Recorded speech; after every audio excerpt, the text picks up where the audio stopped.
I'm not going to start the AI companion because that's super annoying, if you don't mind my saying so. Mira, you have a cute kitty cat in the background. Hello. Yeah. Aw. Well, welcome everybody. It's so lovely to see you, and I'm so happy that you could join us today. Um, I'm going to in a moment turn this over to Laura Strauss, who's going to be the interviewer and the moderator and all good things, and has done a really nice plan for today. For those of you who don't know Laura, which might actually be nobody, well, Shannon doesn't know Laura, I don't think. Hi, Shannon. Um, she's a former longtime member of Eitzor, which is a Jewish renewal congregation here in Seattle. That's coming to a different moment in its path. She's a hydrogeologist and science educator, a student of Musar, a Jewish practice that's cultivating core virtues or midot, such as patience, humility, and gratitude, all of which I actually need really badly. So maybe I'll absorb some of that from Laura. Um, she found Jewish renewal as a young adult, and it was just what she needed and longed for to satisfy her Jewish yearnings, which is kind of like me, except I was a middle-aged adult at the time. So I envy Laura. I also want to say thanks as we start to Joe King and Shoshana Lianu, who suggested this and offered to help with it. And Joe is being our tech person. So if you have any tech issues, you can just message him. And and Shoshana is just bringing her grace and beauty of intention to the meeting today. Laura. Okay, thank you, Arlene. So first of all, I just want to say how wonderful it is to see all these familiar smiling faces that I haven't seen for so long. Well, I get to see Devora. We get to dance together. But anyway, so that's wonderful. And to see your names in your Zoom boxes. And it was such a sweet surprise to receive this email out of the blue from Shoshana. And equally surprising, and I felt honored to have this request to do this interview uh, with Arlene about her new book.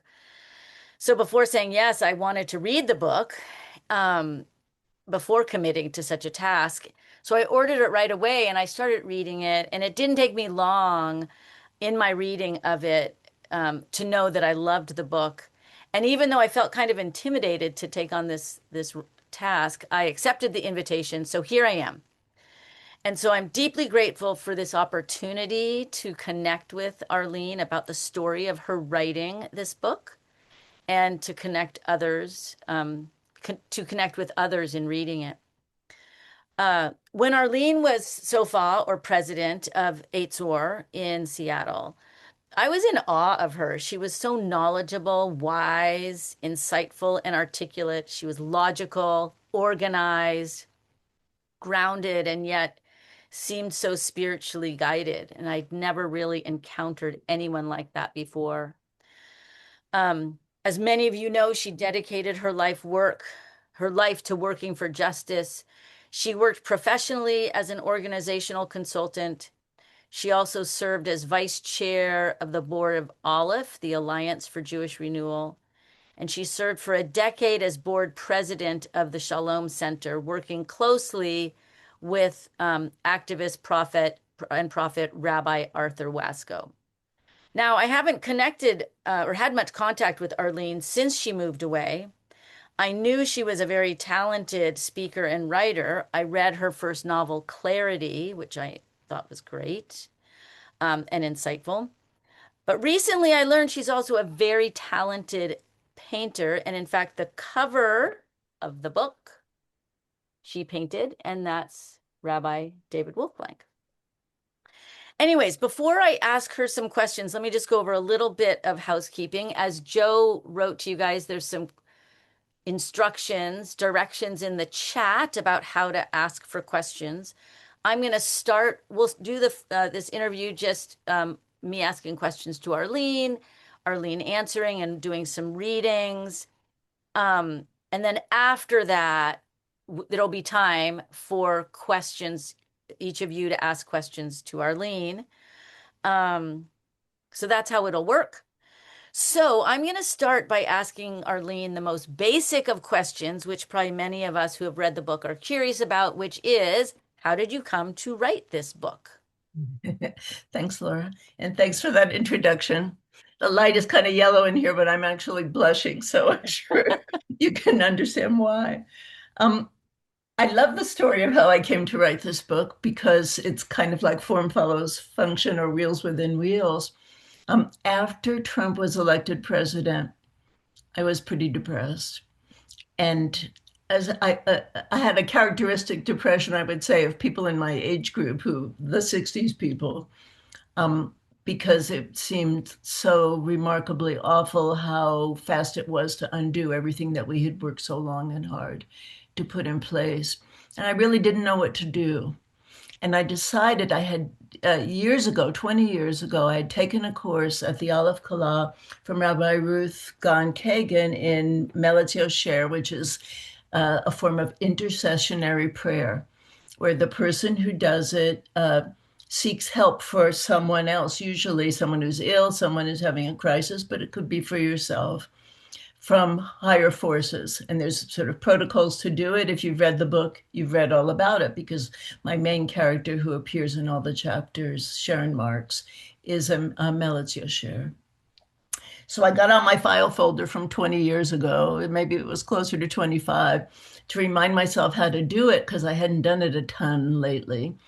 And there was this short story in the folder, which has now become, with some other work, the first chapter of the book, the one about the intercessor. And I read it and I thought, that's not a bad story. Maybe I can do something with that. And then I asked for help with my confusion and not knowing what to do next. And the assignment I got was write 7 other stories like this. So then I had months all through the spring and part of the summer of being able to write in the voices of these 7 different characters who are concerned about the same things that I am, and maybe I'm thinking some of you are as well. Um, and I don't think I'd ever thought it was going to be a book. I thought it was going to be a spiritual exercise to make me feel better. And when I got to the end, I thought, this is a book, and went through the process of having people read it and give me feedback and all of that.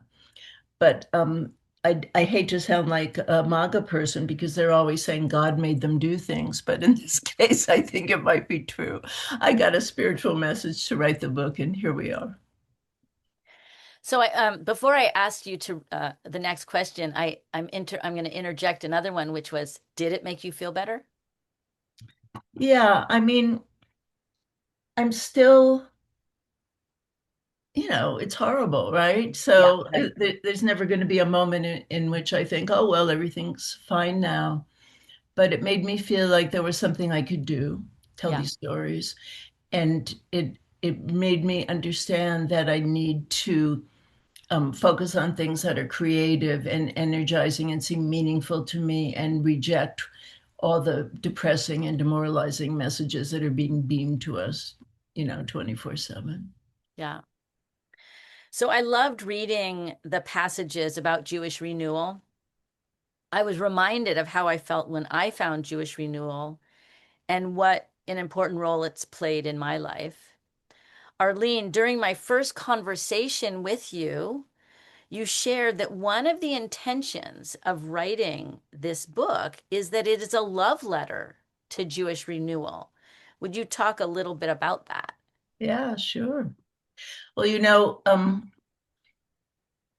I'm involved now with a number of Jewish things that aren't necessarily renewal. When I was on the Olive Board, that was renewal. Eitzor was renewal when I was SOFA.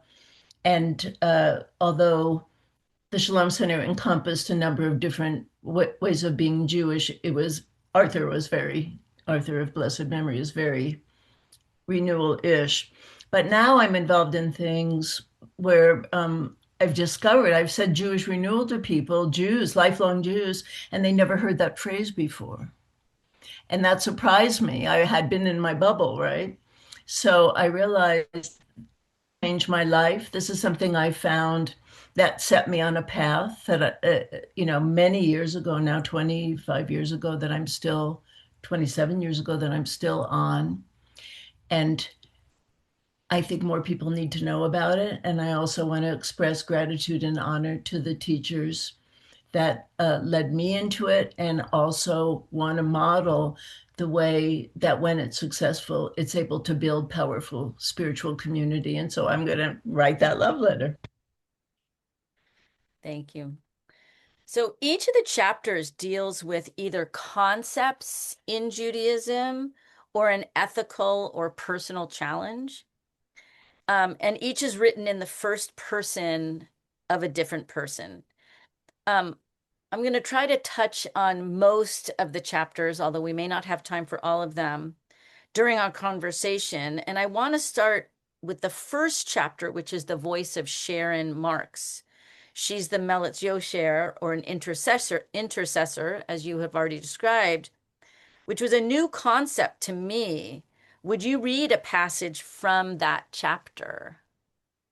I will. Now, these people live in the San Francisco Bay Area, mostly in the East Bay, and that's where the communities, because there's lots of Jewish renewal places in that part of California, are rooted. And Sharon, I'll just say, has a day job, and her day job is as a private investigator with kind of banal stuff, financial issues, divorces, stuff like that. The things not. I don't think she has any murder cases, but she's definitely some kind of a PI. And in the book, she opens up and describes some of the work she's doing. I'm going to read the chapter that tells how she became a Melitz Yosher, a chunk of the chapter. How did I get here? Half a dozen years ago in 2013, Reb Rivi, this is a rabbi who has a kind of retreat and learning center there, offered a course called Melitz Yosher on being an intercessor. I knew the root word to intercede, to act on behalf of someone, but I had no clue what this meant as a Jewish practice. I had taken other courses from Reb Rivi, but this sounded different.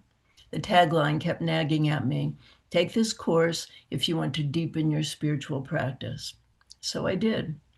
It turns out there's a sizable body of Jewish knowledge on interceding in higher realms for people who need help. Time to do me a favor and put your rationalist tick in your pocket, please. You can always pull it out later. Some people take this very literally. If you want to read a straightforward 18th century account of how the spiritual realm contains courts of justice and deliberating bodies with appropriate rules and procedures, that's a quote. Pick up Luzzato's The Way of God. It was raining as my friend Nomi and I drove to Reb Rivi, so the roads were clogged. Californians can only drive if there's absolutely no weather. Good thing we left early. Chapter 6 of Luzzato was our advanced reading for the class. Nomi was newer than I to all this stuff, and I knew just a little, but we both found it unnerving to read about heavenly courts, judges, and advocates, a feeling we attempted to discharge by making gentle fun of it. What kind of outfits did the judges have in your vision? Nomi asked. I saw the whole place as a kind of Westminster Abbey setup, high ceiling, stained glass. She sketched with her hands as she continued. Lots of little pointy carvings, ranks of pews on either side of a rectangular space, people in funny hats and long black robes. That's your heritage coming through, my friend, I said. I knew I wasn't supposed to refer to the fact that Nomi is a convert. That is considered very bad form. But what can I say? We'd become best friends. We teased each other all the time.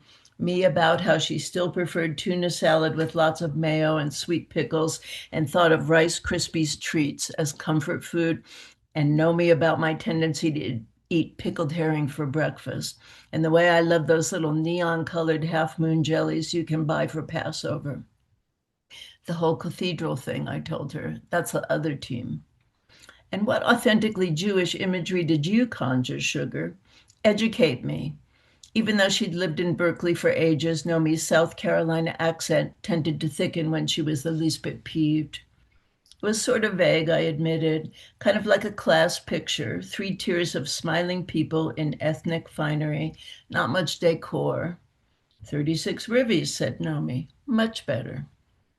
Sitting in a circle in Reb Rivi's living room, peering at the ancient masks and musical instruments on her wall, trying to make out the Hebrew titles of battered, leather-bound books on high shelves, I wondered what the hell I was doing there. Some kind of incense was wafting through the room. People were talking about their personal counsels of the dear departed, how they use pendulums to get advice on life problems and presumably on which shampoo to buy. Woo woo, my rationalist tick said. I don't really believe in this kind of thing. A few minutes after the appointed hour, Rivy's sturdy hands adjusted the multicolored scarves wrapping her springy black curls. She straightened the gold and silver chains around her neck, making sure the charms hung properly, then smoothed the folds of her embroidered caftan over her knees as she sat. By that time, the room was silent. Closing her eyes and taking a deep sighing breath, she said, Shalom. Shalom, we chorus, 7 women of a certain age and one plump, cheerful young man with a rainbow kippah perched atop his light brown hair, baby fine wisps encircling his ears. Some of us sat on couches, others on big floor pillows. There were plants everywhere, some with long trailing vines that had been tacked to the ceiling molding with pushpins. If you are here, said Reb Rivi, focusing her black eyes on each of us in turn, you have been drawn to this work enough to find out about it. What you find may seem like the answer to your prayers, or it may not be for you at all. After the course, you will know if you are moved to carry on. For now, just be here, okay? We all nodded obediently. Did you do the reading? I guess enough of us nodded yes, because Rivi plunged right in. An intercessor, she said. In Hebrew, a melech yosher is like a defense attorney. You go upstairs. This cozy expression mimics the Hebrew vernacular for higher realms, the malah. You advocate for the person, you find out the price, you bargain. This produced some uncomfortable laughter. Evidently, some people had trouble parsing spirituality with the language of commerce. But that's when I began to get interested. Midway through the second lesson, Rivi asked us what qualities an intercessor needed. Taking notes, I filled a whole page with my fellow students' offerings of sweetness and light, courage, humility, strength, compassion, sensitivity, honesty, balance, desire to be of service. Something seemed to be missing. What the hell, I thought, raising my hand. A talent for negotiation? Bingo, said Rivi, and for the first time I thought, maybe this is for me. I was right. I'm not a lawyer, but people have told me I sound like one, which makes sense when I plead as a melech yosher. Thank you. That was great. I loved that section, that passage. Thanks.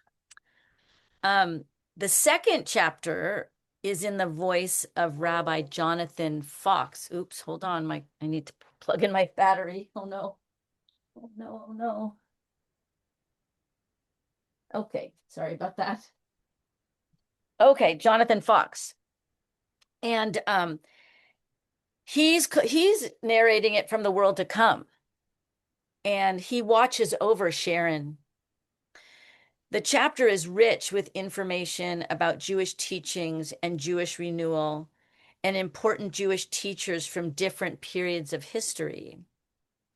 Would you read a passage from that section which tells a little bit of his story and his perspective?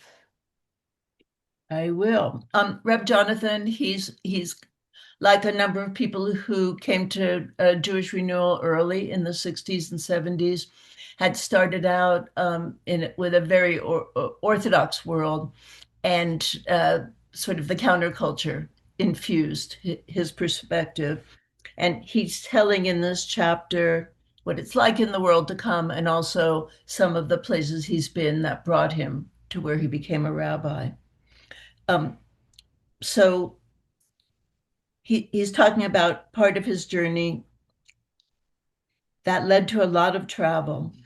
to study in ashrams and zendos, and ultimately to a post as rabbi in one of the hippest of the hip centers of New Judaism, where Torah study was always an experiment and Jew was always a verb.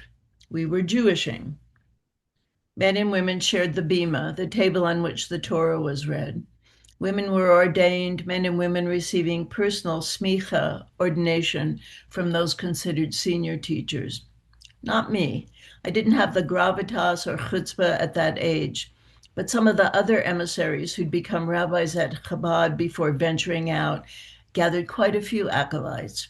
And all of that was good. We called it Jewish renewal because it was renewing the tradition, refreshing what had grown stale for us. That time led to the most important spiritual insight of my life. And one of the things that makes me sorriest my life was cut short. I realized you can make an idol out of anything.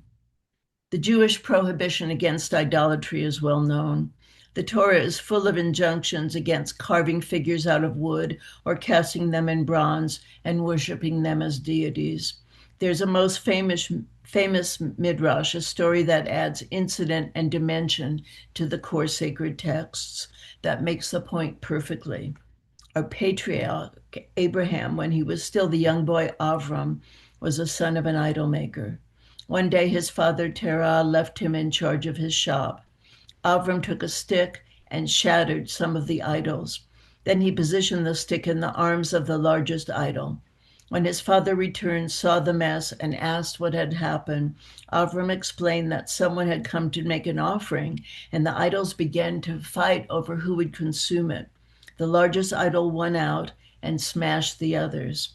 Terah said this was impossible. These figures can neither eat nor fight. Avram's reply, why then do you worship them? The prophet Isaiah outright ridicules the practice in 44:15. He takes some to warm himself, and he builds a fire and bakes bread. He also makes a god of it and worships it, fashions an idol, and bows down to it. The idolaters depicted in Torah invested their creations with power, not just symbolism. I realize that many of those whose worship involves images of saints, prophets, and deities don't necessarily endow objects with divine powers, although don't get me started on miraculous healing relics. They see the objects as symbols of something much greater, as pointers to holiness. But we Jews are forbidden to worship such objects. When I say you can make an idol out of anything, this is what I mean. Part of the hubris intrinsic to human beings is our capacity and desire to worship our own creations. Social media, computer projections, QAnon, artificial intelligence. When I left ASEA, I feared for the future of humanity, not only because of the epidemic, but also because of the enraptured credulity with which people were believing things that had obviously been made up to profit from their gullibility. When my daughter Sarah was small, she sometimes asked me if she could do some outlandish thing. Her defense would be that a friend was doing it. I would give the usual parental reply. If Debbie told you to jump off a bridge, would you do that too? I died, afraid that half the country was ready to jump off a bridge, or at least drink bleach. And the root of it all was worshiping their own creations. The Yetzer Hara loves viral technology. But when I first learned the full implications of this lesson decades earlier, it was before anyone I knew even had a personal computer. When I took that first rabbi job with the hip shul, Ahavat Olam, roughly translated as eternal love. Most of the members were bona fide hippies. They'd resisted the draft, smoked dope, lived in communes, questioned anything their parents believed, and so on.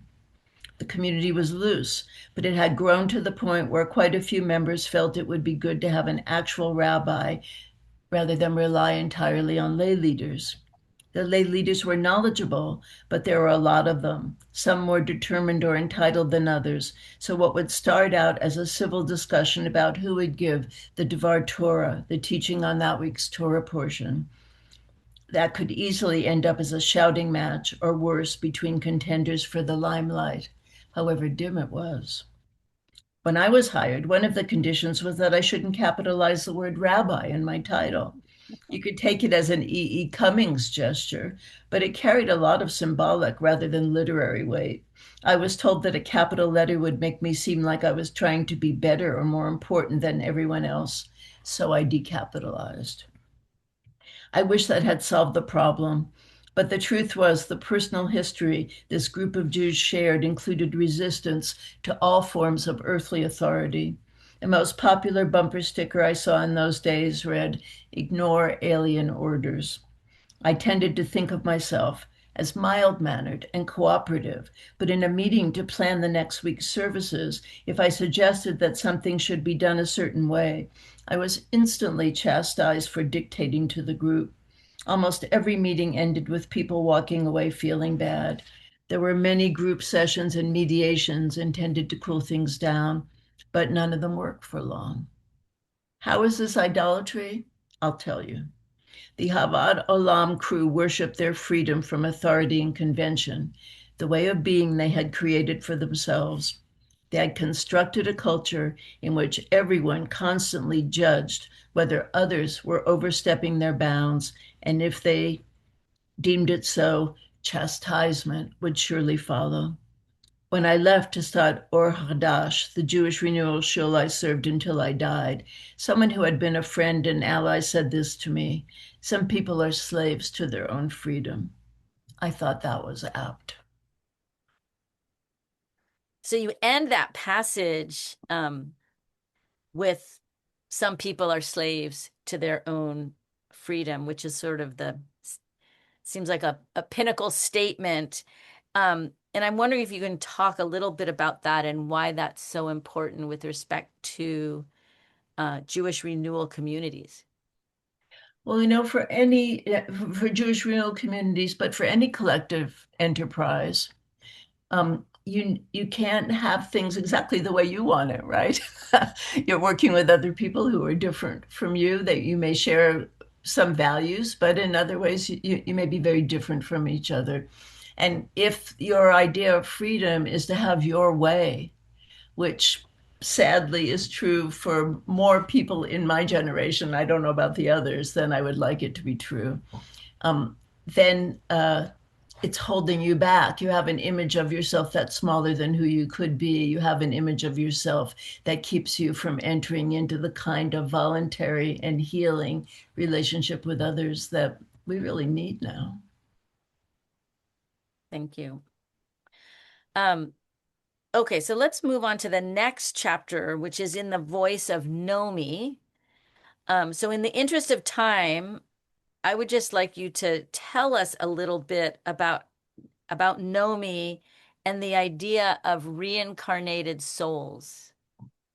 Well, Nomi she was born a Baptist in a small town in South Carolina, and came at the point when she went to college to Berkeley to study to be a librarian, which is what she is when we meet her.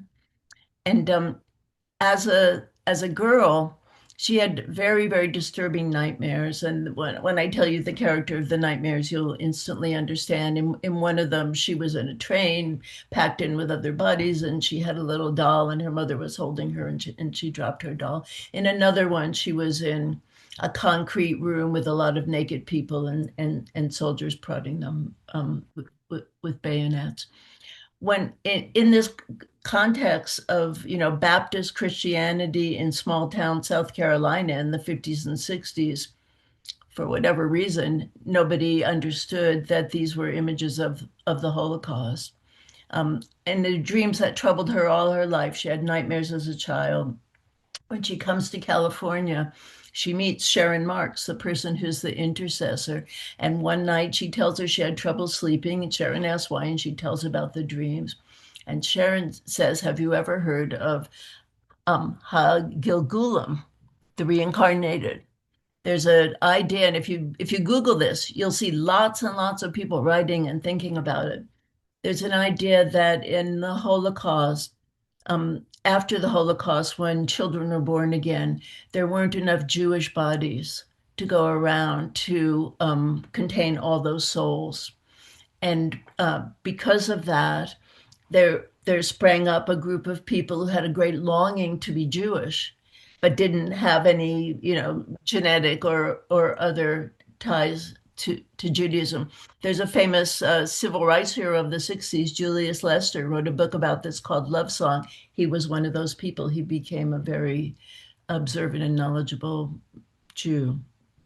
Um, so Nomi uh, learns in this chapter that that's her story, and she decides to convert, and uh, as the remedy to that. And a lot more happens to her, and there's a lot of interesting stories about how she gets there. But that notion of people having a yearning to be Jewish, I've experienced that in someone who was very close to me had a story just like this. Wow. Yeah, that was so interesting to me because I had not really heard of that before, and the story tells it so beautifully.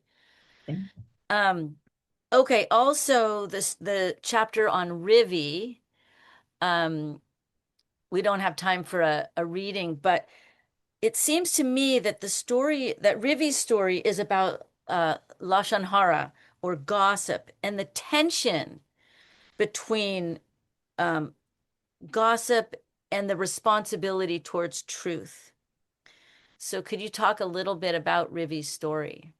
Yeah. Well, Ruby, as I mentioned before, she's the person who Sharon studied with to become a military usher. So she has this like retreat and education center. People come, classes, workshops, retreats, and so on.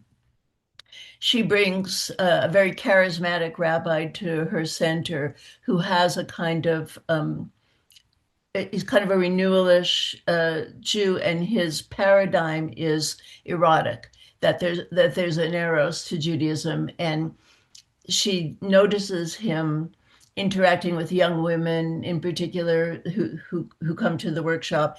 He kind of sets himself up to be worshipped. And not long after the workshop, she discovers that charges have been made against him.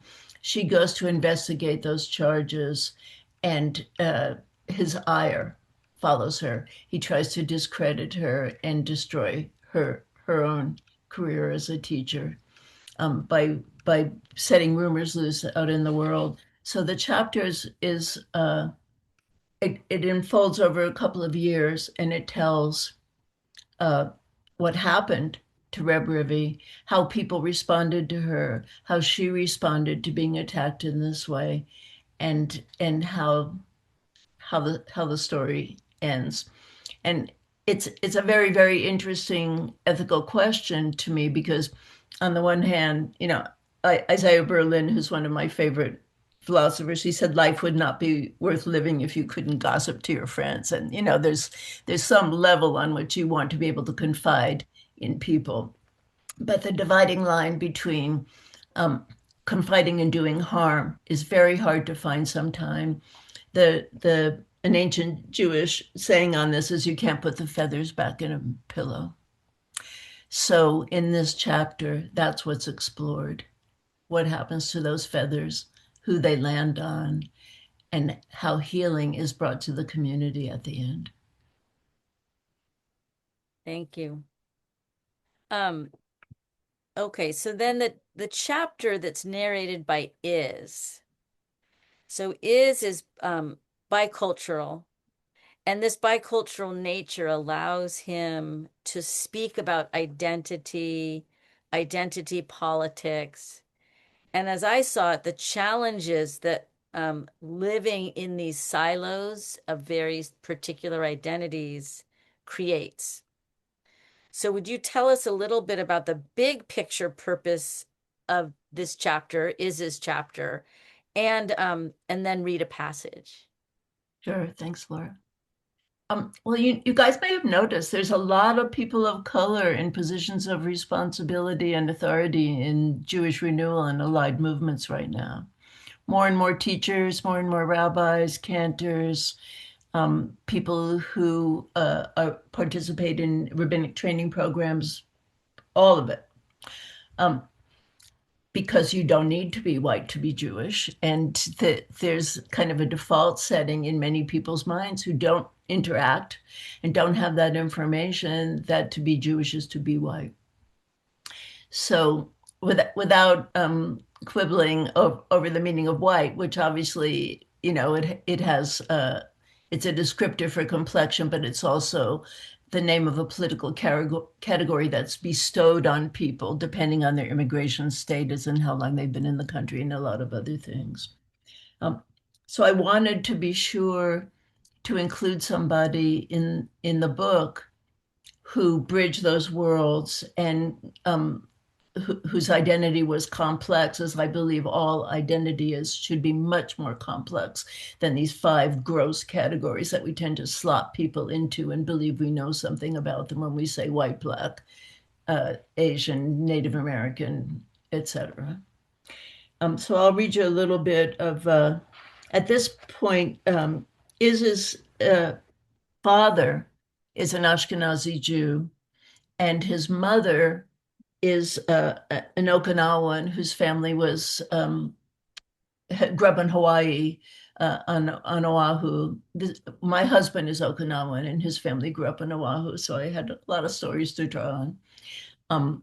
And who came to California, got married, had this kid.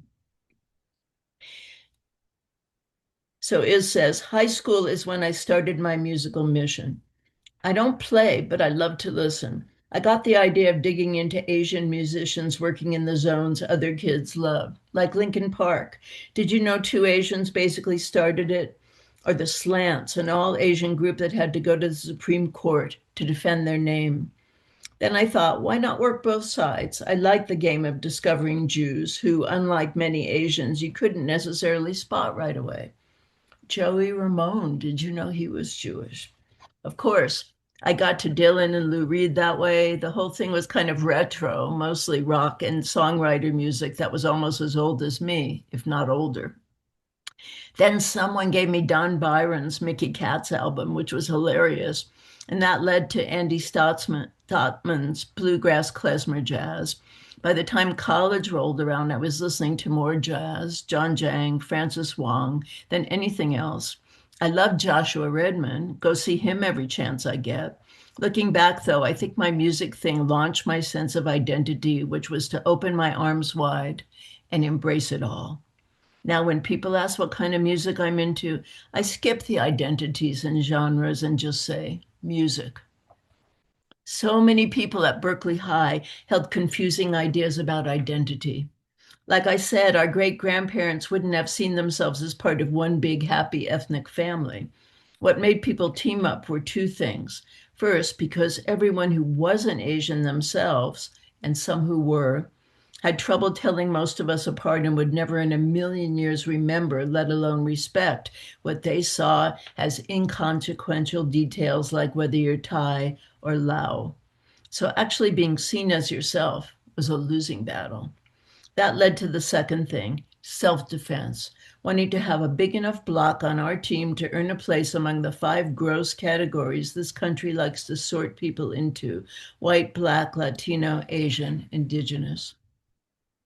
There are Jews that tick each of those five boxes, though again, since most people have no idea that Jews are anything but white, this truth isn't given much weight. I know two black cantors and three black rabbis, a bunch of so-called crypto Jews in New Mexico who are learning Ladino, and a rabbi in Mexico whose congregation is growing fast.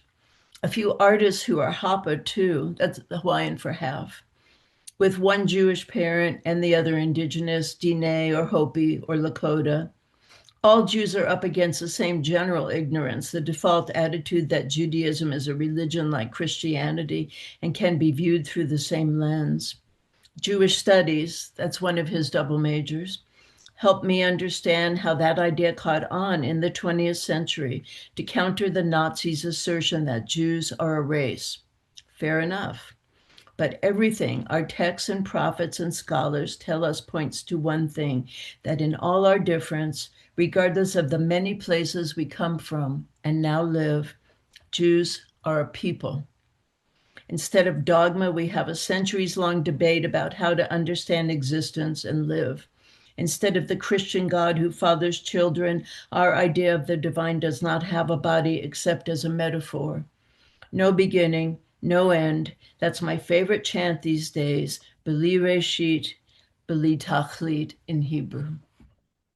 That doesn't mean we have to clump together and throw our weight around like a nation, although some people think so. The Christian Zionists seem the most convinced. I think of their viewpoint as roundup theory. They put a lot into the idea that Jews must return to the Holy Land to hasten the second coming of their false Messiah, Jesus.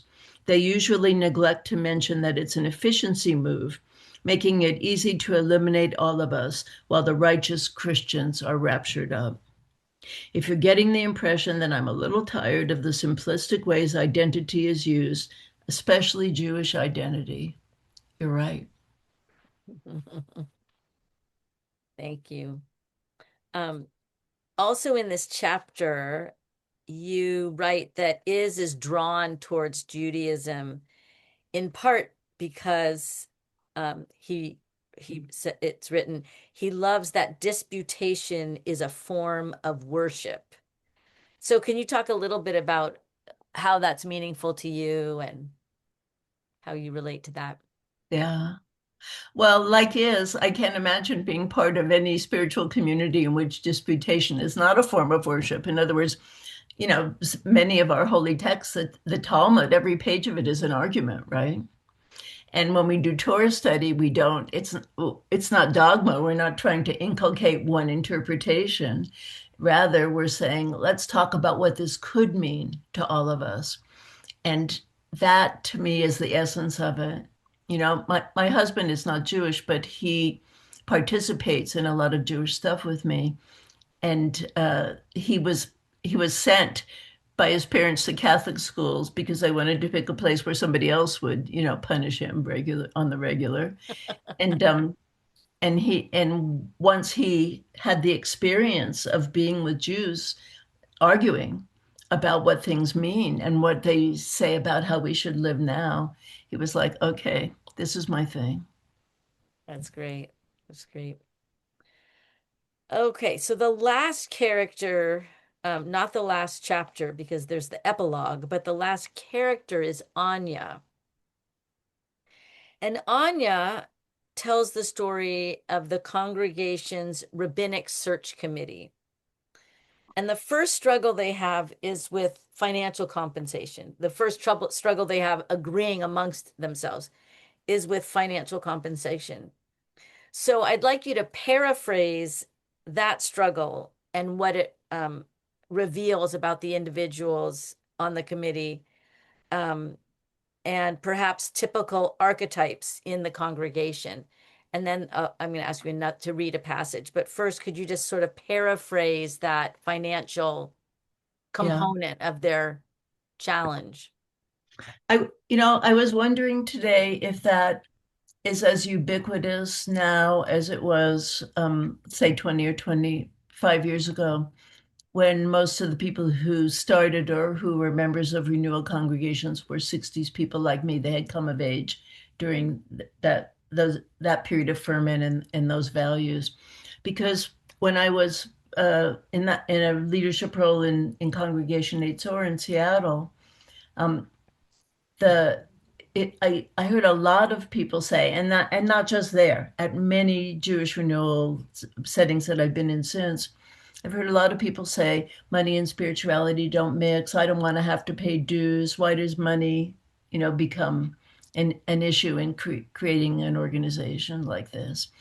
And there's a good answer to that, which is you have to have a container, you have to have a place, you have to have books, you have to have teachers, people have to live. Um, but I ran into that attitude over and over again. So uh, that's one of the enduring issues that leadership in communities tend to deal with. And another one is the question of observance, how observant people should be, what the rules are for participation, and which I think will be explained to people by this little reading that you'd like me to do now. Yeah, because it epitomizes this reading epitomizes sort of this almost comically wide range of spiritual needs and therefore the inherent challenges in finding a rabbi that satisfies them. So yeah, that'd be great if you could read that Yeah. comical passage. So in this penultimate chapter, involves the leadership of this community or Chadash that Reb Jonathan started. Now he's passed on a few years before as part of the COVID epidemic, and the group is finally ready to find a new rabbi. So this is taking place in the context of the search committee. They talked about financial issues, and now this is another section. Other things were less explicit, but still hard to work out. Or Hadash as a whole was pretty loose about halacha, the Jewish law. We did same-sex weddings out of the gate, also weddings between Jews and non-Jews. There were a few parents who hadn't wanted their boys circumcised, and we decided to look the other way. But some longtime members were much more stringent in their own observance, and searching for a rabbi would offer them a chance to find an ally. So while most of the board members were fine with our policy of eco-kashrut for potlucks, choosing wholesome and sustainably produced vegetarian food, an influential few were stricter and wanted to pick a rabbi who wanted every food to be hechshered, stamped with a rabbinic certification. This was a major controversy because many hechshered foods were ultra-processed, while most or Chadash folks were not so inclined. The kashrut question showed up when we invited a rabbinic candidate to lunch. It was at Eve's, this is a board member, small light-filled house crammed with the bits and pieces she collected, salt and pepper shakers, tiny ceramic animals, a shelf of souvenir teaspoons she'd developed a passion for on a trip to England. She was a vegetarian, which usually finessed the question of keeping kosher, as no meat was prepared in her kitchen. But when she brought out dessert, she happened to mention that she'd found the pretty blue ceramic pie plate that held it in a nearby thrift shop. So you don't know who used this pie plate before you owned it, asked the candidate. He was young, earnest, and we now understood, glatt kosher. He took off his wire-rimmed glasses and polished them on a corner of his napkin, waiting for an answer. That's true, Eve said, but it's a pie plate, so it held pie. There are meat pies, said the candidate, and ceramics can't be koshered. During the ensuing silence, I wondered where he stood on issues such as interfaith marriage or circumcision, and whether Eve was going to say anything about the provenance of the lunch dishes that had just been cleared. I was pretty sure that thrift shops were her go-to for almost everything, recycling and saving money. Eve sprung up from the table saying, I'll get some fruit from the kitchen. She brought a few apples and oranges in a glass bowl and a stack of glass saucers to eat them on. Jacob looked thrilled. He would love to have a rabbi who wanted to engage with him on minute questions of halakha. They could pull out volumes of Talmud and talk into the night. If it was a glass pie plate, Rabbi, purchased secondhand, what would you say? He stroked his beard and waited. It depends, said the candidate. Sephardim say glass doesn't absorb, so it doesn't need to be koshered. Some Ashkenazim say that delicate materials such as glass theoretically can be koshered, but since immersion in boiling water is likely to break them, they shouldn't be. What is your community's minhag? Good pie, said Alon. So sorry you don't get to taste it. We took a vote after the interview just to be punctilious. Only Jacob voted to advance the candidate to the next step, which would be an invitation to lead a service. He could be a fine rabbi for an Orthodox congregation, but not for us. No one disputed the right of Jacob and others to keep strictly kosher. Neither did anyone want to drive out members whose personal observance was looser.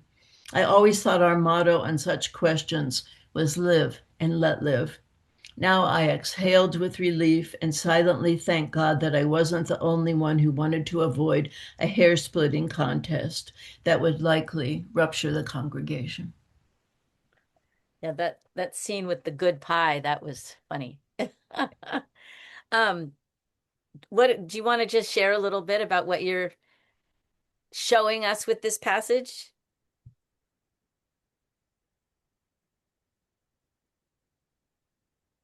Kind of the same moral that I just said to you, I mean, because the whole novel, and of course there's lots of human parts of it that we aren't that I'm not reading today, in which people fall in love and so forth. So it's not a treatise on ethics in the form of a novel. But the whole thing engages the question of how do you build spiritual community? How is it possible to come together, infused with and guided by the values that you hold most dear, values of kindness and caring and inclusion, and work with people who wouldn't be your best friends no matter where you came into contact with them, people with whom you share a desire to be in the stream of the tradition, to study the text, to think about the meaning of life in their light. But you don't live the same way. You don't think the same way. And there's a kind of a Venn diagram where there's a big overlap in the middle and other things that have to be negotiated. And in the moment in which we're living, I think this is a model. How people do it in spiritual community is a model for the larger society. Oh, thank you. So in the epilogue, all of the characters, and we've heard from all of them except Ken, which if we have a minute, maybe we'll talk about Ken. But in the epilogue, all of them come together, um, reflecting on what they learned during the process of this rabbinic search. And that process, that rabbinic search process, could have fractured the community as you described, but it didn't. And it was a wonderful and hopeful ending. So would you read a passage from that? Let me mention that what happened in that penultimate chapter that focuses on the rabbinic search is that the community picked the wrong person, and there were some pretty dire consequences from that, and the process of extricating themselves from that and healing the rift so that it didn't tear the congregation apart. That's the meat of that story. In the epilogue, it's they've had slichot. It's right before High Holy Days in 2004. So we're maybe 6 weeks out from the 2024, 6 weeks out from the 2024 presidential election.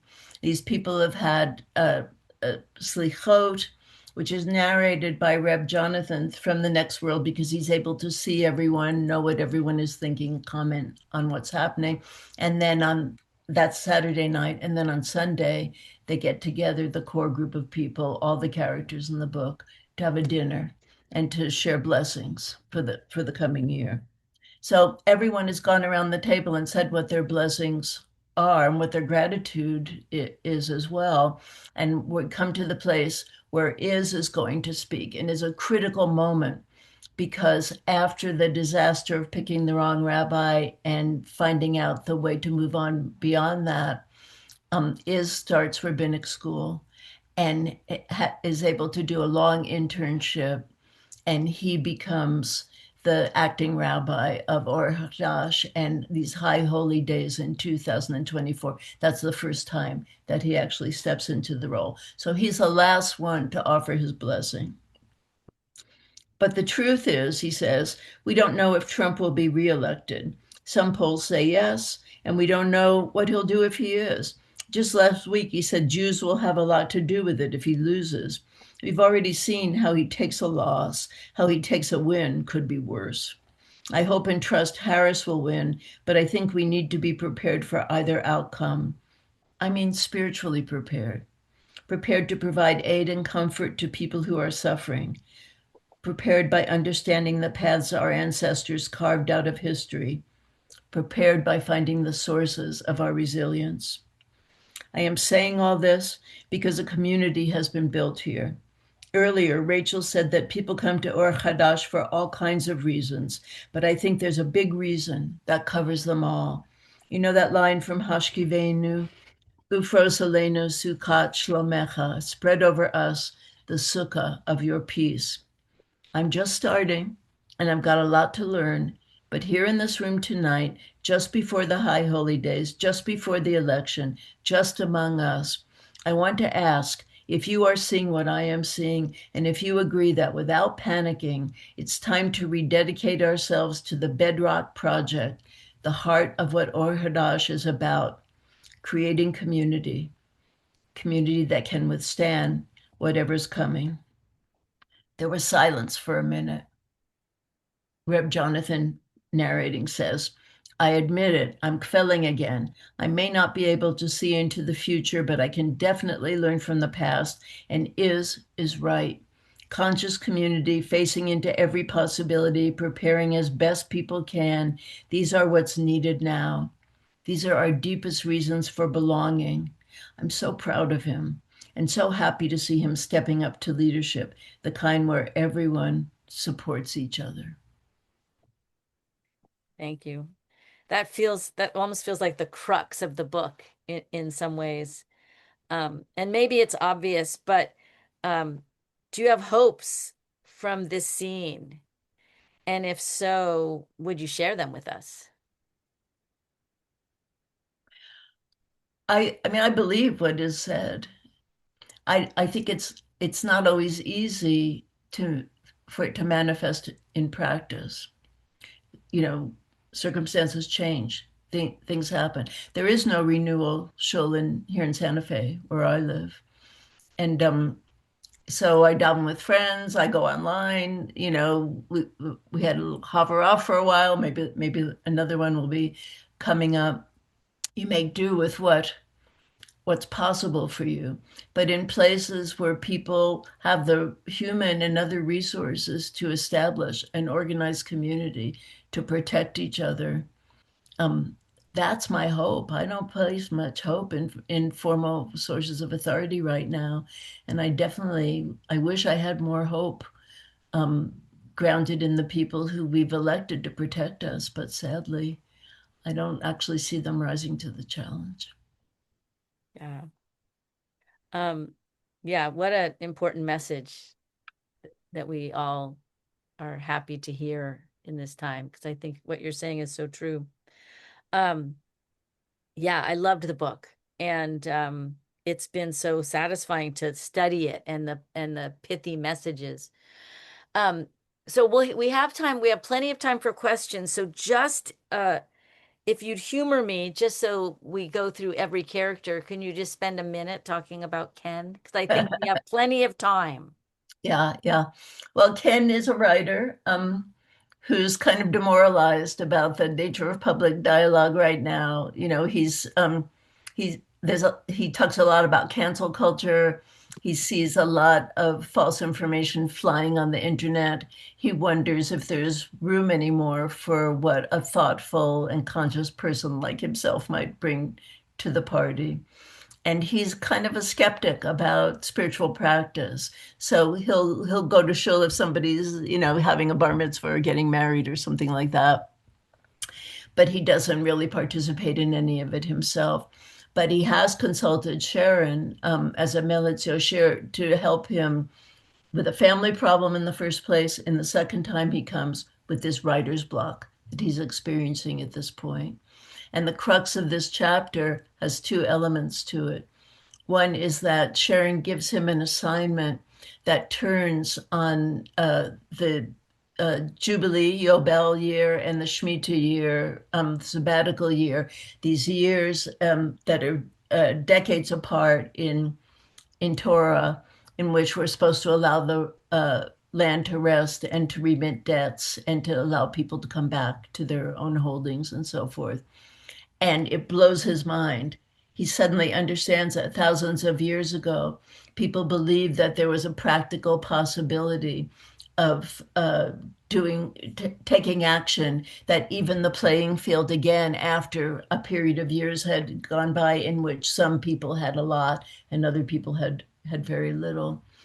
And this revelation comes to him in the company of his best friend, a fellow writer who he's been friends with for many years. And magically, through this, they fall in love. So that's one of my favorite chapters. Yeah, it's a fun chapter.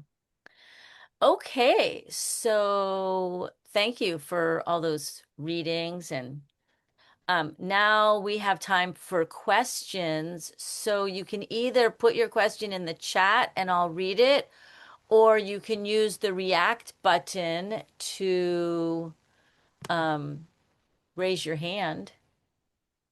And Or Joel, hold comments on. too, Laura, What? because comments too, because You may not agree with what I said, and I don't mind that. So feel free to Yeah, yeah. offer comments if you want as well. Yeah.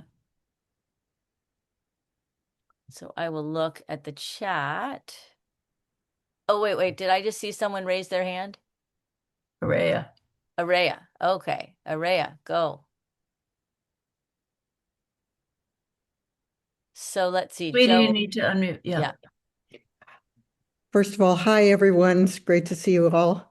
Arlene, I enjoyed reading the book, and I wanted to ask you because so many of the characters, and not just the name characters, but the additional characters, seem very familiar. And I'm wondering how much you took from uh, actual people that you know and situations you know, and then how did they inspire you, um, or are they just totally made up? Well, uh, this could be sad, but I'm not going to be sad when I say it, which is all the ethical challenges in the book, pretty much, almost all of them happened to me one way or another. So I had direct personal experience, for example, of somebody not liking questions that I asked about their leadership and trying to make sure that I wasn't able to that I couldn't be respected. This is before the word cancel came up, but to cancel me. So I had a number of those things happen myself. The other things that didn't happen to me, I was close to and observed. So I would say that while some of the circumstances that I described are similar to those real life events, the characters are different, the details are different. I didn't try to paint a portrait that was exactly someone. But yeah, if you were around for some of those things, you'll say, this sounds familiar, definitely. Yeah. So how did you feel about that? Um, how did I feel about that? Well, it's sort of what I expected, but I just wanted to ask you because I had to smile a lot when I was reading it and saying, "Aha, yes, I remember that." It sounds very familiar, and Yeah. I had the same experience. yeah, Yeah. Yeah. Yeah. Yeah. Well, you write what you know, right? that's right. I'm going to look in the chat and see if there's any questions. No questions in the chat. Okay. Um, does anybody, let's see. Oh yeah, Devorah, go ahead. Joe will unmute. So, okay. Yeah, I very much I'm really looking forward to reading the book and so thank you for doing this and being here. And I didn't get if you said in the beginning, what's the timeline that you began to write the remaining chapters after the first one that you discovered? What year, when was that? It doesn't go chronologically from, one, two, three, four, No, but five. in your writing of it. Oh, okay. Oh, I see what you're saying. Go ahead. Yeah. Okay. Each person narrated his or her or their own chapter. Right. And they started at different points depending on the stories or the backstories that person needed to tell. I think I mean, in the Nomi chapter, the person who became the convert, she's telling about her childhood, which is Yeah, no, many. no, no. I'm not talking about in the story, but for you, Uh, the writing of the book. oh, I wrote it pretty fast, where I wrote it in a few months at the beginning of this year. Ah, okay. The beginning of 25. Yeah, sorry, Yeah. last year, 25. Okay. That'd be really fast. So did any was there anything about Israel in the book? Did Yeah, that uh-huh. yeah, there And is. or did that come up in your content Yes, at yes, all? in Okay. two chapters, and I'll just tell you briefly what they are. Um, is studying. He's in the graduate program at Berkeley, and his double major is Jewish and Asian studies. And October 7th happens while he's in school, so he has a number of encounters with people in academia who were like, praising the paraglider thing, and he also has a number of encounters with people who are coming very much from another side of the story. And he's, I mean, what is it expresses is pretty much my own politics about this, which is that in a nutshell, which is that between Hamas and Netanyahu, there's no kind of admirable leadership going on in that world, and a lot of people who are willing to sacrifice their own people for their own power and glory. And is stands like I do with people like Standing Together and Land for All and so forth, the people who want to bring peace and dialogue led by Palestinians and Israelis together. The other place it comes up is that Sarah, Reb Jonathan's daughter, she is in love with a young woman called Yasmin, and they've been together for a long time. And Yasmin's what happens, they always thought of themselves as like showing, how love can triumph over these divisions. But Yasmin's brother is forbids her to from seeing Sarah once the war breaks out. And part of the intercession that happens that Sharon does for Sarah to try to heal that also talks about their perspectives on what's happening in that part of the world. Thank you. And some dead people talk about it too, because they're looking down on the planet while it's happening. So it's a thread that's woven through. Yeah. Great. Thank you. Thank you. Terry. Yeah. Hi, Arlene. Good to see Hi, you. Terry. It's so good to see you. Well, I certainly went on a journey with you because I was a member of Congregation Eitzor, and I could, hear Rabbi David Wolf-Blank in there, and stuff that we went through as a congregation in terms of changing of leadership after he passed, and other times, and then during COVID, in Congregation Eitzor kind of shrank, and I was involved in a pretty big accident. Because of accessibility, it was hard for me to get around to even people's homes, and so I needed to join somewhere online. For me, and especially because one of my pathways to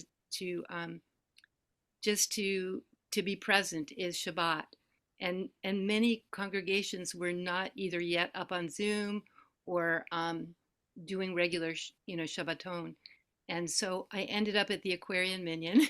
Uh-huh.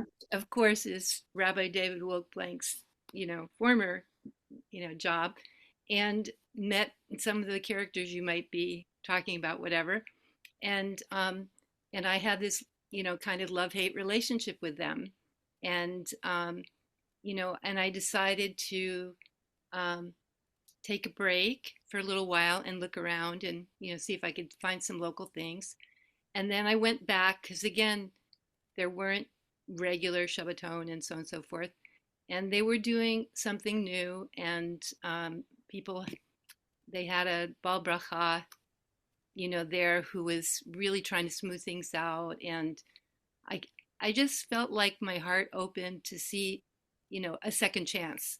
I want to give people the benefit of the doubt, and even though certain people rubbed up against me in the wrong way, I could see the light in each one of them. They just didn't know how to communicate with each other, and it was frustrating for everybody. But I stayed with them, and I've just seen this whole turnover for me, which is like a really great lesson in.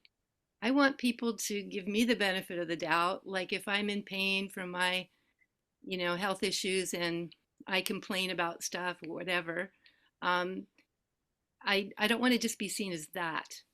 I'd like people also to see me, as I am when I'm, more centered and, able to, find other ways to deal with my complaints and be with them, intimately.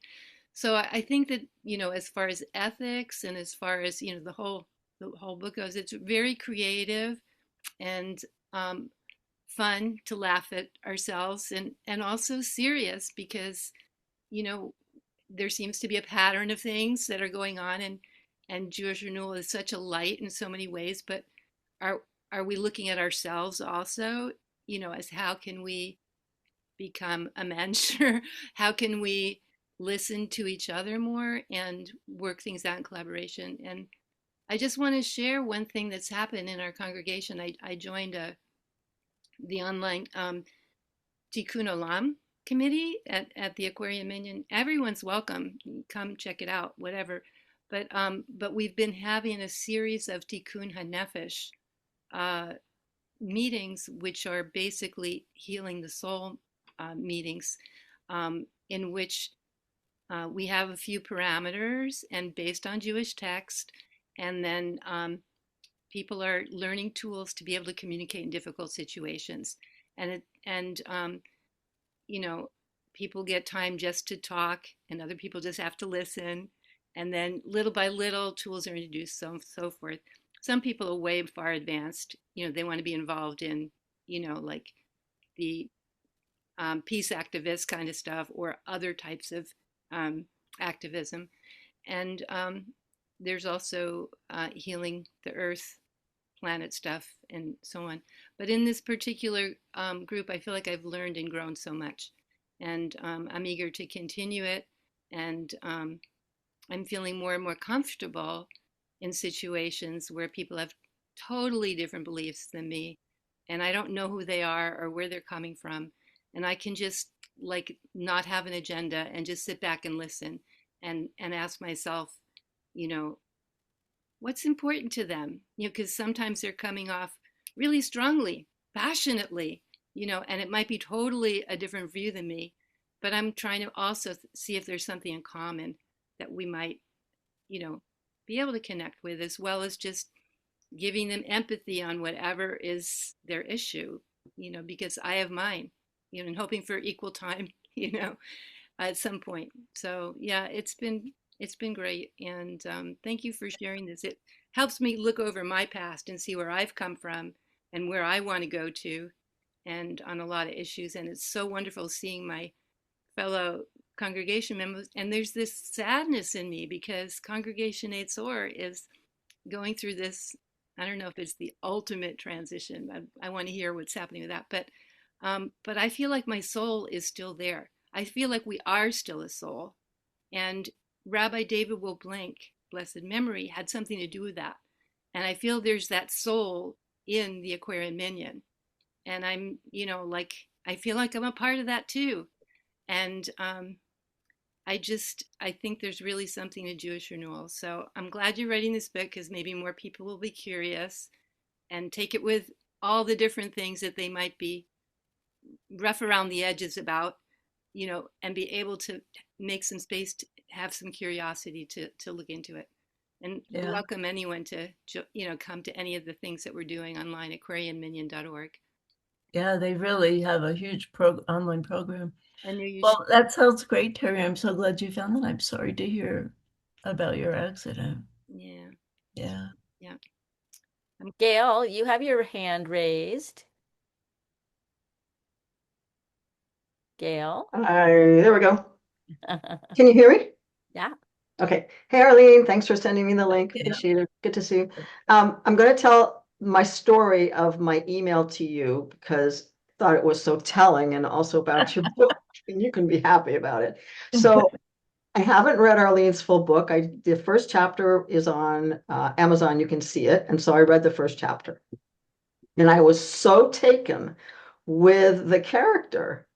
I thought, I want to meet this person. And I sent an email to Arlene saying, Arlene, can you put me in touch with her?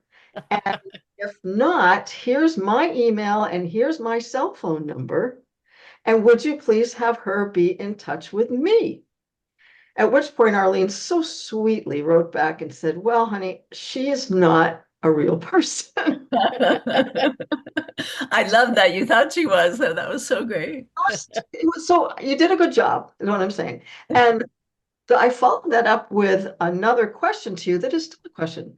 I asked to meet her because I would like to do some more personal exploration in terms of spirituality. I have felt in a spiritual wasteland since Azor put it.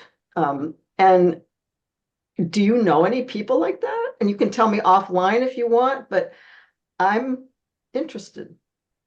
Well, I bet you've heard of spiritual direction as a practice, and that is like one-to-one counseling, but not as a therapist to a client, but in a spiritual frame. So I know you remember Rabbi Diane Elliott, for example, and she has a spiritual direction practice, and she's, I think, a pretty powerful spiritual director. And also, Rabbi Phyllis Berman, for example, has a spiritual direction practice. There's just tons of them. And if you go to the Aleph website, aleph.org, what you'll see there is their spiritual direction program, and you can have a link to go to the website. And I don't know if they have a list of everybody, but I think that that would be one way to connect up with who's doing this work in that you would want to talk to. You don't necessarily have to be in the same city, right? You can be on Zoom or whatever. Thank you. Yeah, of course. Good luck to you. Thank you. So it looks like Pablo has some questions, I think. Pablo, raise your hand if I'm wrong or if you want to say them. But he writes, I'm looking forward to reading the book, which I finally got. I have two pre-read interests. A, why is Jewish renewal important for U.S. Judaism today? And why do you think so few people have even heard of it? That's the first question. The second question, I have major doubts about the whole concept of intercessory prayer to a God that knows most everything. What convinced you to support this practice and designated intercessors? Okay, good questions, Pablo. Um, so Jewish renewal, I think, is important for several reasons. One is that unlike the more formal denominations that have usually some form of hierarchical structure, national structure, and some boundaries around what they do, not that they're hostile, not that they're all hostile to other denominations or other ways of being Jewish, but they have distinct identities which in some to some extent they protect. I don't think that's a good idea. And one thing I like about Jewish renewal is that it's entirely cross-denominational, non-denominational, whatever, however you want to describe that. So if you've been to Jewish renewal services, you've seen people, with black hats somehow davening with their little siddur in the back, and somebody else is doing movement stuff, in the front that aligns their spirit with whatever is being studied. There's a lot of permission within Jewish renewal to find your own way, but to do it together. And I haven't been to the Aleph Kalah for many years, but years ago, that was a huge gathering in the summer, week-long gathering in the summer of people from all over the country and sometimes from abroad. And you would see this diversity. I mean, on a Shabbos morning, they would have like 10 different services, and each one would be a different way of trying to approach and encounter holiness, trying to inhabit spirit. So I think that that's probably, for me, the most important thing about it is the inclusiveness, the permission to be different, and the sense of common purpose despite differences. And I think so few people have heard of it because it's not rich, There's a bunch of like small communities with very little money, and um, there's a rabbinic program in which people study to be rabbis, rabbinic pastors, cantors, social, excuse me, spiritual directors, and so on.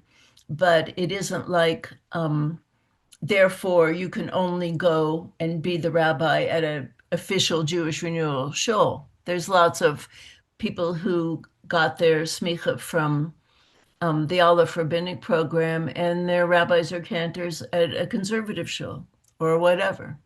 So I like that. The other thing is, and I think you'll see this, Pablo, when you read the book, is that one of the aspects of the practice, the spiritual practice of Meretz Yosher, is that the person who needs help receives through the intercessor an assignment of some kind. In the book, a lot of people receive writing assignments, but it can be all kinds of things. And I'll just say that I've done this intercessionary stuff at various times in my life for people that I knew, and it's uncanny how the assignments have been helpful to them. It's uncanny. It's I don't know what to say that would make it sound convincing, but there's always lots of synchronicity and what you might call coincidences, but they might be something more that arise. So, for example, a friend of mine did have writer's block, a different kind of writer, a poet, and I did an intercession for him. This was many, many years ago, and it turned out that his Hebrew birthday was on Rosh Hashanah. And what I got was that he should write something in the form of a psalm directed to his parents, usually get a number that goes with it. And the assignment I got was to do it for 36 days. When we plotted out 36 days on the calendar, it was Erev Rosh Hashanah on the 36th day. So there's a lot of times that these assignments encode something uncanny. And who knows? I never heard the voice of God whispering in my ear like a megaphone. I don't have an embodied idea of God that is meaningful to me. But I think that there are ways that empathy and intuition can reveal something, can hear something in people's stories that tells you what kind of headache they have and what remedy might be helpful for that. And I've experienced it myself. That's what I wanted to hear, is that it was something personal. And as I say, I have major doubts about the concept, but my own spiritual path and experience is infused with the presence of my guide. I never have a day when something doesn't happen that I go, oh yeah, you're still here, aren't you? If I had happened to have forgotten that. But I've gone to a few things at Kavanagh where a number of ex-8 Oreos are going, and it's very hard for me to get there. I also have mobility issues nowadays, and I'm noticing all these people I know, and we all look so much older than we did 5 years ago when we last got together. Oh my God, how did that happen? But they are in some ways like Jewish renewal, but at High Holy Days, I was talking about, coming from 8 and they'd never heard of it. They'd never heard of renewal. They'd never, they knew some of the people like, right now. Like Reb Zalman, maybe, right? Well, not even Reb Zalman, but oh, wow. What's his name from the Bay Area who founded Tikkuno, the magazine? Michael Lerner. Yeah, Michael Lerner. They knew Michael Lerner. They knew, you just mentioned him, who just died recently. Arthur Waskow. Arthur Waskow. They knew those two, and maybe one or two other lights. I always insist that Joshua Heschel was, Abraham Joshua Heschel was also a Jewish renewalist, because he helped get the motion for it going. But I miss, just as someone else said, I miss that community. I look at you guys in these little tiny postage stamps and I go, oh God, why did we stop meeting? Oh, I miss that. I have found nothing else that does the same thing for me. I have my Quaker community, and it's really wonderful. The exact same things pass there, where we are so diverse, and you have to be willing to live with all the diversity and let everybody do it their own way. And I always say it's a do-it-yourself religion. it's up to you and God to find each other. And we just provide a building in which a bunch of us do it at the same time. Yeah. But Well, Shoshana is going to come on at the end here, which I think yeah. is drawing nigh, and tell you a little bit about a couple of get-togethers of former. Nobody said AIDS Oreo when I was there. That was a long time ago, but I like it, although it makes me think of a cookie, of course. But That's what it's supposed to make you think of. but A I little think she's bit. going to tell you about a couple of gatherings that will bring Yeah. AIDS Oreos back together. So that will be a good opportunity to talk with you. Anyway, I just can't imagine. I went to High Holy Days in Ashland last year, and it was last year that Rev David was leading. And I just had this enormous pang of missing Eight Or Yeah. as it was. So nice to see you, and thanks for the book. It's very nice to see you. I hope you enjoy the book. Joe, you had your hand up, but before Joe unmutes himself, I just want to share, maybe some of you know this, maybe you don't, but there's a new rabbi at Temple Beth Am, Laura Rumpf, and she had her B'nai Mitzvah at Eitz Or. So sort of fun to know. Anyways, Joe, you had your hand up. Where are you, Joe? Just in conscious of the time, it's really overlapping with what I've heard several people say about the longing for what we had together at Eitz Or. And it's so many elements that brought that together, the rabbinic leadership, the individual lights in the community. And Arlene, I think what you helped embody and personify the structure that contained that for the community, for the leadership, for the spirit that we all, the soul that we shared. Who said that? Terry, was that you? And it's hard for that lightning to strike again. So I was struck, Arlene, by what you said about your personal life now, where you're looking for pieces of that in your own life, and if you could offer us any advice or hopeful ways to find elements of that in our lives going forward that also overlaps with what Shoshana has done to hold a vessel for our embers together, and we'll be talking about going forward too. Yeah. Well, I wish there was a Jewish renewal community here in Santa Fe. I'm sad that I don't have the opportunity to be part of a community like that. But I'm involved in a number of things. I'm one of the moderators of a group of progressive Jews who are for peace in Israel, Palestine, peace and justice, but also appalled by the anti-Semitism on the left and on the right that emerged after October 7th. And so I'm trying to hold the container for people to have those conversations in a safe space.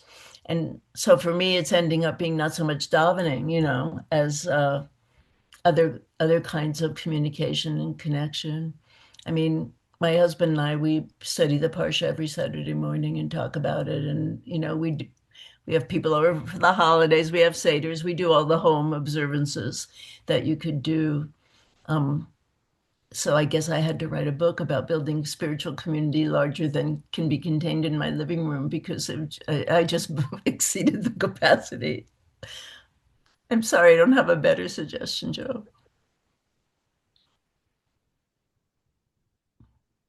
Tammy, do you want to finish out? Sure. And thank you for making this happen. Oh, thank you, Laura, and thank you, Joe, and thank you, Arlene. I mean, wow. Reading your book just brought back memories. And one of the things I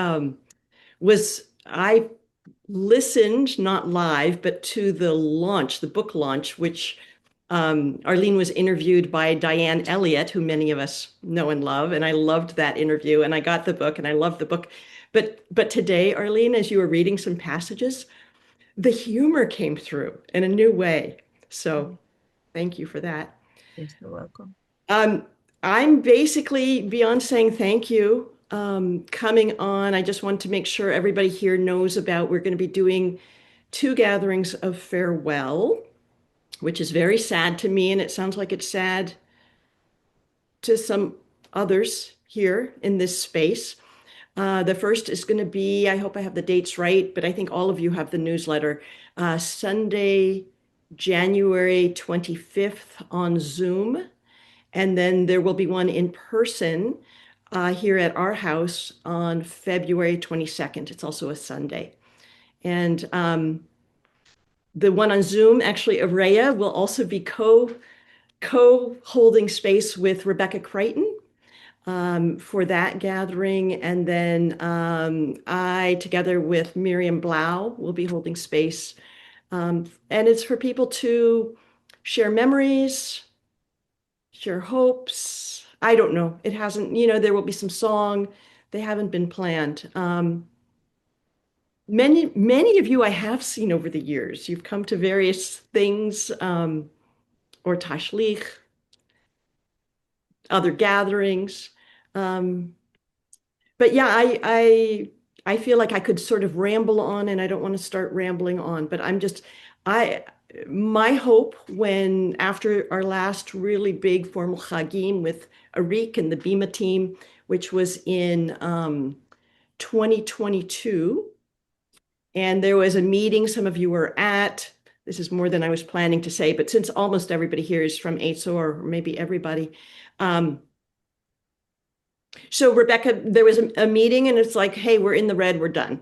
And so many of the people who had been on the board for so many years and had given so much volunteer time.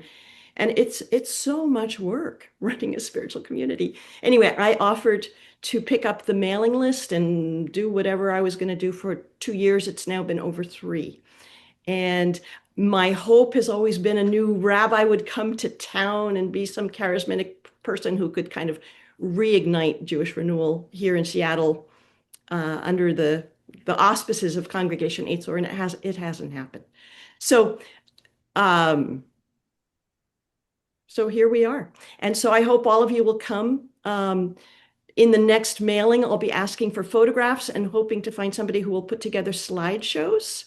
And I won't be putting together a slideshow, so I really hope to get a volunteer to put together a slideshow of your digital photos of our congregation over the years. And it's been, well over 30 years. I'll have to ask some of the people who were around with Rabbi Vicky Hollander. I wasn't. But, there's a lot of history and a lot of heart. And Arlene, what was it you said? Just the creating of conscious community and working with people that might be hard for us to work with, and loving people and growing together and learning together and singing together and davening together. And I wish we had that vibrant with Jewish Renewal. And here we are. May it be so. May it be so. We can't know what's going to happen going forward. Yeah. So thank you all for being here. It looks like Gail has her hand raised, and I'm sorry to have chattered on and on.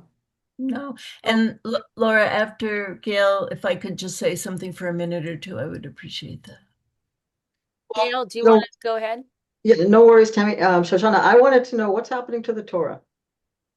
And other people have asked me this. Yeah, and you must not have gotten the email I sent you, or maybe you want me to announce it, not you. So the Torah will be passed to Kavanah.